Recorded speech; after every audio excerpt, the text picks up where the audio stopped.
আমি বারবার একটা কথা বলি যে এই দুনিয়াতে আল্লাহ ছাড়া আমাদের আপন বলে কেউ নাই। আপনি যাকে আপন মনে করেন না কেন, আমাদের সম্পর্ক আছে বাবার সাথে, মায়ের সাথে, স্ত্রী সন্তানদের সবার সাথে, আমাদের হক আছে, অধিকার আছে, সব ঠিক আছে। বিশ্বাস করেন আল্লাহ ছাড়া আপন বলে আপনার কেউ নাই। এই যে গার্লফ্রেন্ডকে আপন মনে হয়, এরা আপন না। স্ত্রী সন্তানকে খুব আপন মনে হয়, আপনার মৃত্যুর পর 40 দিন সময় লাগবে না সব ভুলে যেতে। পিতামাতা ভাই বোন সবাইকে আপন মনে হচ্ছে।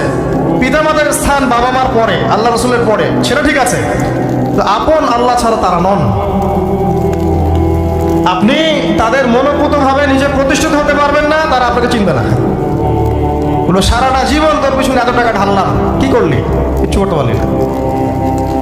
আবার এখন যারা পিতামাতা হয়েছেন, সন্তানদেরকে আপন মনে হচ্ছে, দেখবেন এই সন্তানকে আপনি আপনার মনোপুতভাবে সম্পত্তি দিতে পারবেন না, ভরণ পোষণ দিতে পারবেন না।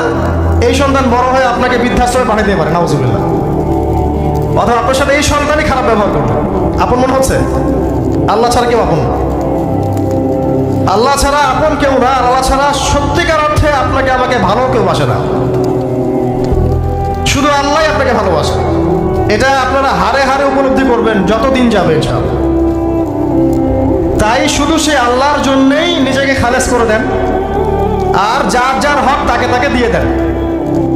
দুনিয়াতে শান্তিতে থাকার ফিলোসফি বলছি, philosophy of happiness in this হায়াতুদ দুনিয়া, সেটা হচ্ছে যার যার হক তাকে তাকে দিয়ে দেন, নিজের হক আল্লাহর কাছে চেয়ে নেন।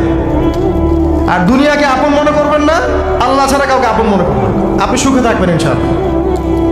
দুনিয়ার দাসত্ব করবেন, আল্লাহ ছাড়া অন্য মানুষদেরকে আপন মনে করে নেবেন, দেখবেন আপনি পদে পদে কষ্ট পাবেন।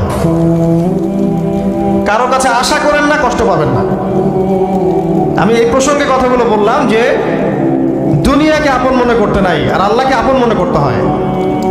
আল্লাহকে আপন মনে করলে তখন আমার উপর কিছু দায়িত্ব চলে আসে। কি দায়িত্ব? আল্লাহ আমাকে সৃষ্টি করেছেন, রিজিক দিয়েছেন, লালন পালন করছেন, বাঁচিয়ে রেখেছেন, তার হাতে আমার মৃত্যু, তার হাতে সবকিছু। তো এখন আল্লাহ